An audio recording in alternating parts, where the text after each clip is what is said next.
Now that spring has sprung, vaccines are rolling out, and restrictions are slowly lifting, people are starting to think about weddings again. So if this is going to be your first wedding or you're new to weddings, I got 15 quick tips for you. I know 15's a lot, but we're going blaze. Break.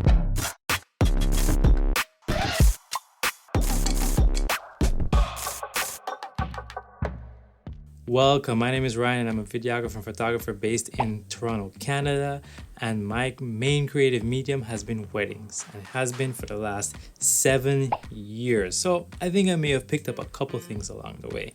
In this video, I'm not going to talk about gear and focal lengths and all that stuff, because a lot of that stuff you can pick up elsewhere, and it's also sometimes very subjective. But what I am going to share is concepts that are going to help you have a great experience and have your clients have a great experience and have everybody else around you have a great experience, so that you can, continue shooting weddings and be successful. All right, so here we go. Tip number 1, bring more than you need. Bring more batteries than you need for hours of shooting. Bring more cards than you think you're going to need. Bring a backup for everything. Your camera should have a backup. Your lenses should have a backup. Any key gear that you're using, audio recorders or mics, should have some kind of backup. Because again, this is a once in a lifetime opportunity. And the last thing you want is to roll up to the bride and be like, hey, so, my camera doesn't work anymore, so I'm just going to go home now. Like, you don't want to do that. So have a backup and a contingency for all your key gear. Tip number 2, plan your day and arrive early. When you do creative things always take longer than you expect. When you're at a wedding, something always goes wrong. So when you put those two together, something's going to happen. So make sure you plan more than enough time for each part. So talk with the planner or the couple and make sure that you have enough time for each part. Plan some time before the ceremony and the reception to set up not just your cameras, but also your audio, your lights, talk to anybody and figure out where you need to be. Also, if you're not familiar with the culture, you probably want to have a conversation with the planner or the couple and ask them what to expect. But also do some research. Go on the internet and look up those traditions so that you can know or have a good idea of where you need to be when these things are happening. Tip number 3, provide an experience for your client. It's not all about you and your pretty film that you want to make. You also need to help people feel good. Think about it. You're a stranger with a camera rolling up, pointing at them. So be nice, introduce yourself, be friendly, help where you can. Trust me, it's better to have an okay film and be a really good contribution to someone's wedding day than to have this amazing, glorious film and then you are a pain in the ass to work with. So it's better to provide a good experience, because when they watch that video, they're going to connect that with the experience that they had with you on the day of the wedding. And if you give them a great experience, they're going to refer you, they're going to give you a great review, and that's going to help you in the long run. Tip number 4, dress smart and wear comfortable shoes. Please don't roll up to people's weddings in jeans and plaid shirts. Like that's you need to, man, that frustrates me. You need to match the dress code of what's going on. If you're not sure what the dress code of the wedding is, ask the couple or the planner. Also wear, smart looking shoes that are comfortable, because if this is your first wedding, your feet are going to hurt at the end of the day. Trust me. But as you continue to shoot, you'll find more options that work for you, and your feet will also get used to being walked on for 12 hours. Tip number 5, come with a vision but be flexible. It's always good to have, this plan in mind, so that when you're there on the wedding day, you can work efficiently and you can be, very creative, but also be flexible, because sometimes the couple might surprise you and they may be different from how they were in the engagement shoot, or maybe if you didn't have an engagement shoot, you only had conversations and now they're a little bit different. The lighting might be different from what you saw on pictures or from previous weddings that you did. The arrangements will be different. So anyways, the point is be flexible, but also come in with a plan.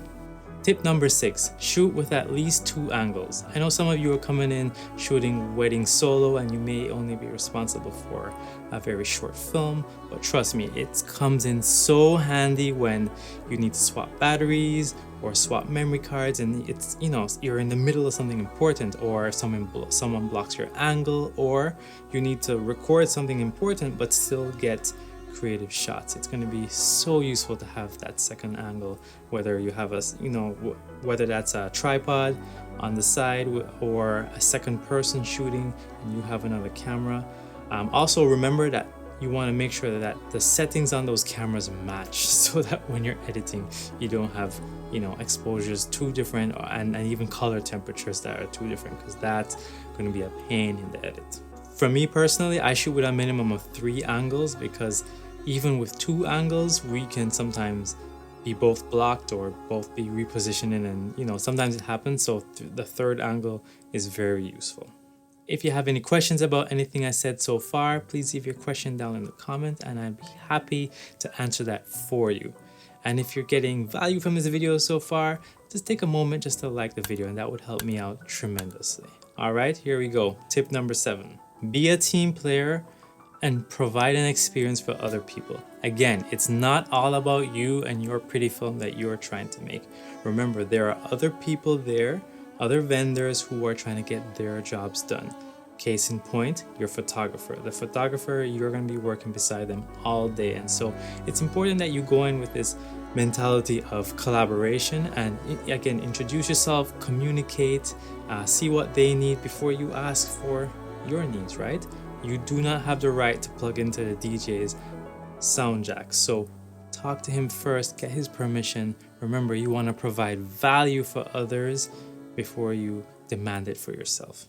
Tip number 8, don't be the photographer's shadow. I've heard too many videographers say, yeah, I never get in the photographer's way, and I just shoot what they shoot. But that's not what you're there for. You have a unique point of view with video. The photographers are not going to capture motion, they're not going to capture sound, and you need to use your unique point of view to capture this wedding well. So don't stand behind the photographer and shoot people who are posing for photos. Take the time, take a few minutes from each set to go in and create your own shots. Collaborate with your photographer and ask them where they're going to be during different parts of the day, and then you work around that, and they will be willing to work around you also, right?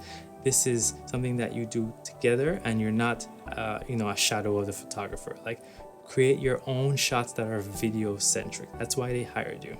Tip number 9, build sequences.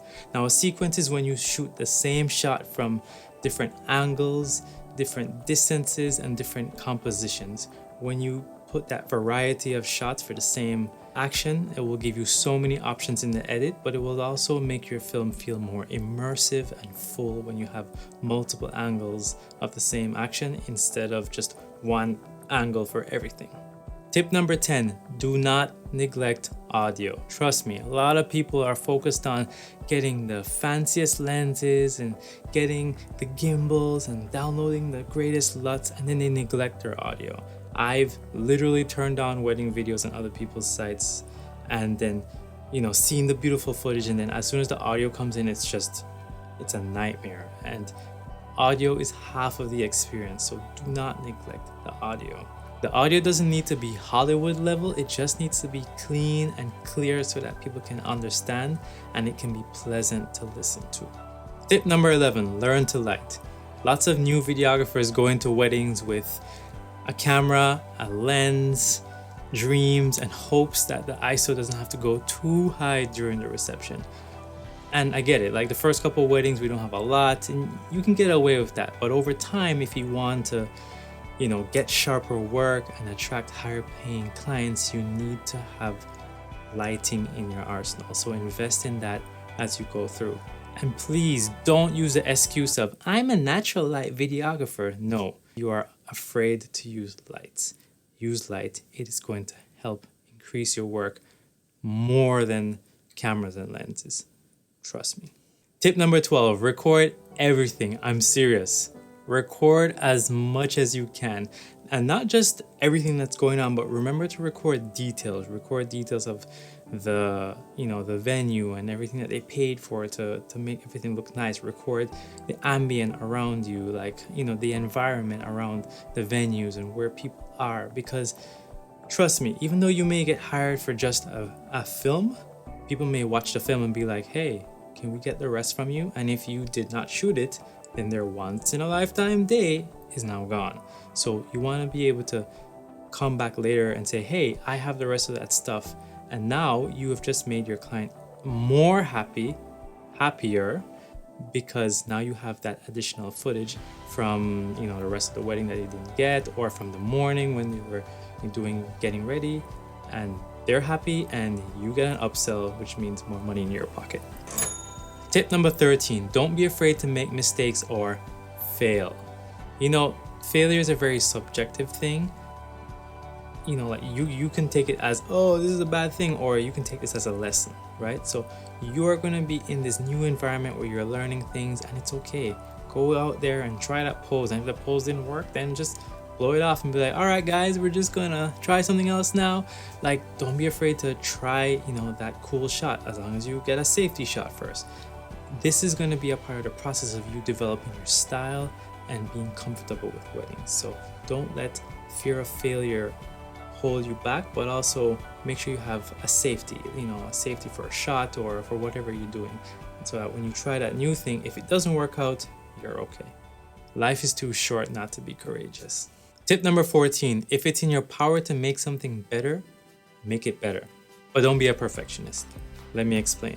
Sometimes it's the small little things that we see and we're like, meh, I'm not gonna do that. Like the mic could be just a little bit closer, like to the person's mouth when it's on the lapel, or the person's not standing close enough to the mic, or you did that pose with the couple and it didn't turn out, and you could say, hey, let's do it again, or you can be like, man, it's okay. Like literally, if it's in your power and in the schedule where you can make something better, if you can steal a couple out and do sunset photos during a break in the reception, or you can get a better shot, if you can light better, like anything that you can do to make something better, make it better. Don't settle unless you have run out of time, or you don't have, you know, like the mental capacity to do it because you've been shooting for 14 hours, right?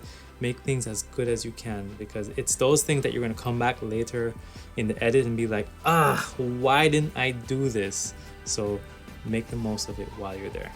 But at the same time, don't sacrifice everyone's experience and yours because you're trying to make things perfect, okay? You want to find that balance between getting the best that you can, but understanding that, hey, this is the best I can do, because you win some and you lose some, or you win and you learn. And tip number 15, be confident and have fun. Trust me, if you're not having fun, you're doing it wrong. There are enough stressed and uptight people at weddings, and you don't need to be another one of them. Plus, you want to make sure that you're sure of yourself. Don't walk around a wedding looking confused, because then people are going to see you and then they're going to worry about the couple's video, okay?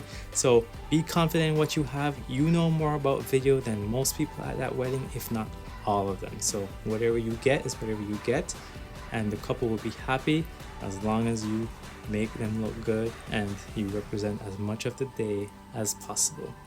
Anyways, those are 15 quick tips for beginner wedding videographers. If you have any questions about any of these points, again, comment down below. And until the next video, stay courageous, friends. Bye.